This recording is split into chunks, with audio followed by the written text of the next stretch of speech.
Hello everyone, welcome back to another video, and today we're going to be talking about a subgenre that I like to personally call British Grot.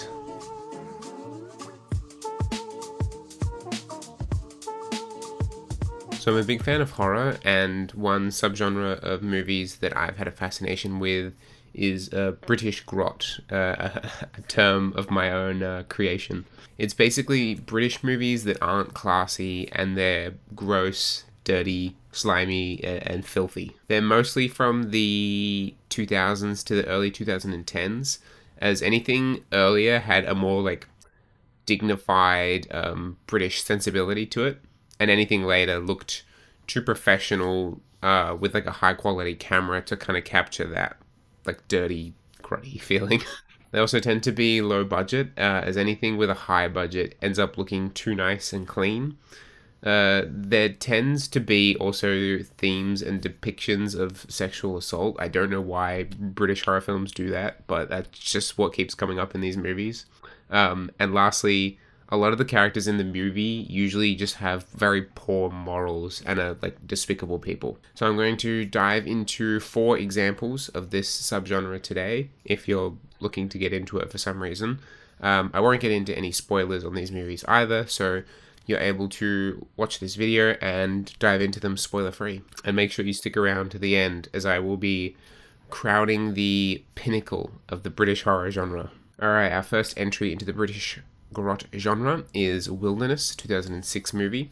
So this one is about a group of juvenile delinquents that are sent to an island after one of their own is pushed to suicide from harassment by the others. And once they're on the island, they start getting attacked by an unknown entity and getting picked off one by one.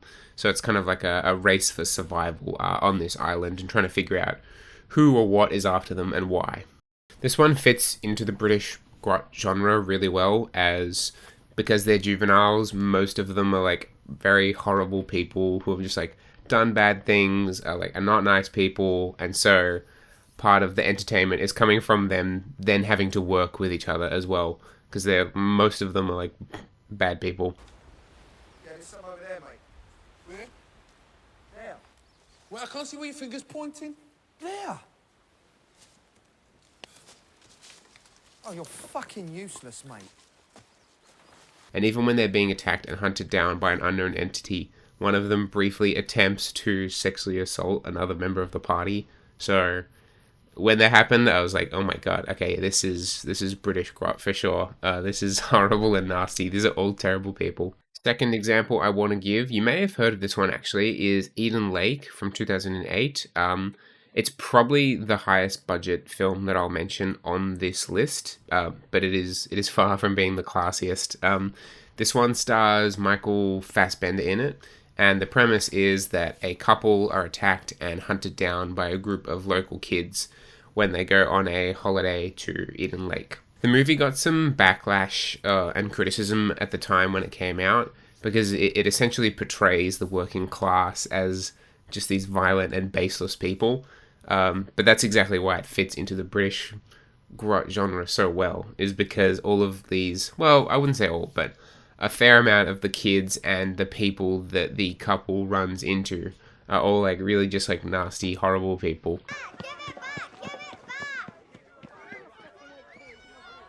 Been past their bedtime, isn't it? Yeah, poor things must be exhausted. That child. He needs a good... Bloody told you!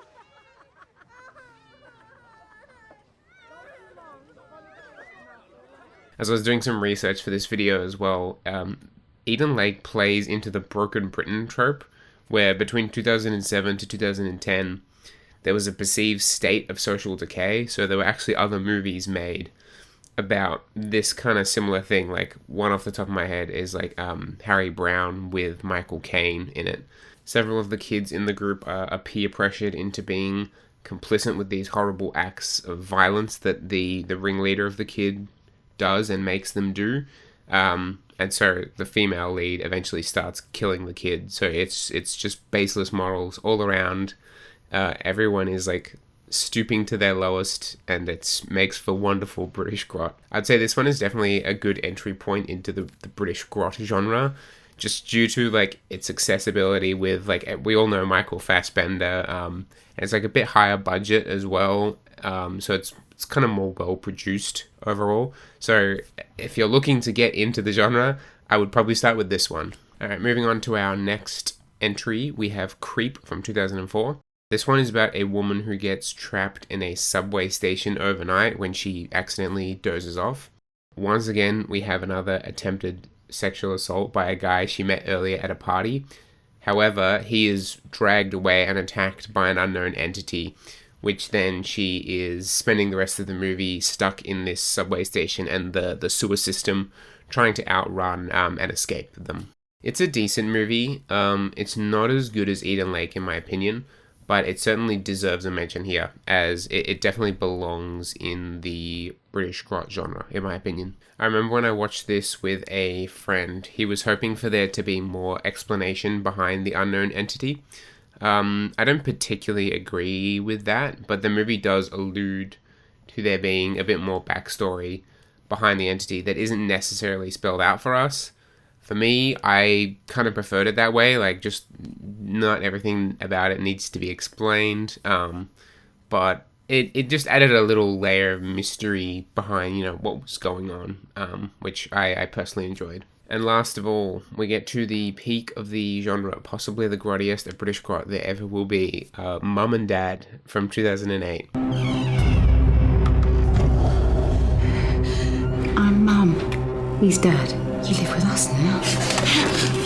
This movie was the movie that made me coin the name of the subgenre, because after I saw this, I wanted to see more. I wanted to try and find more movies like this one, because I enjoyed this movie so much. In my house, you'll abide by my rules. Do you understand?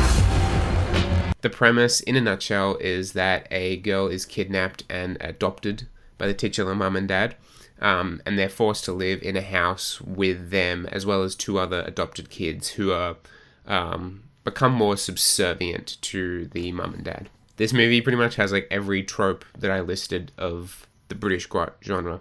It has a super low budget, it has working class people as gross, nasty, evil people, all sorts of just horrible violence. This is everything you could ask for in a British Grot movie. I don't know if I'd recommend this as the first one you see, just because it takes a little bit of like acquisition of taste to appreciate this genre.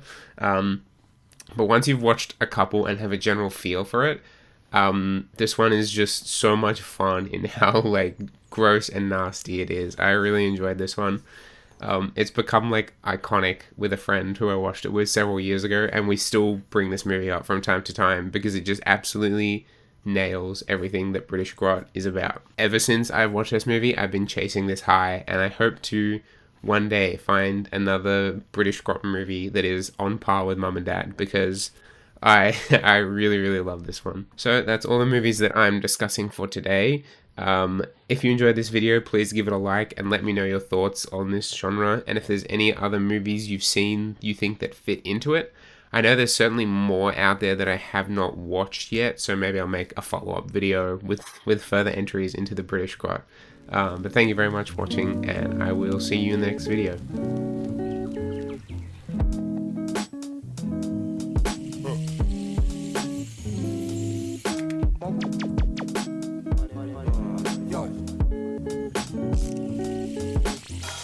Everywhere, free rolls in my milk. Hey.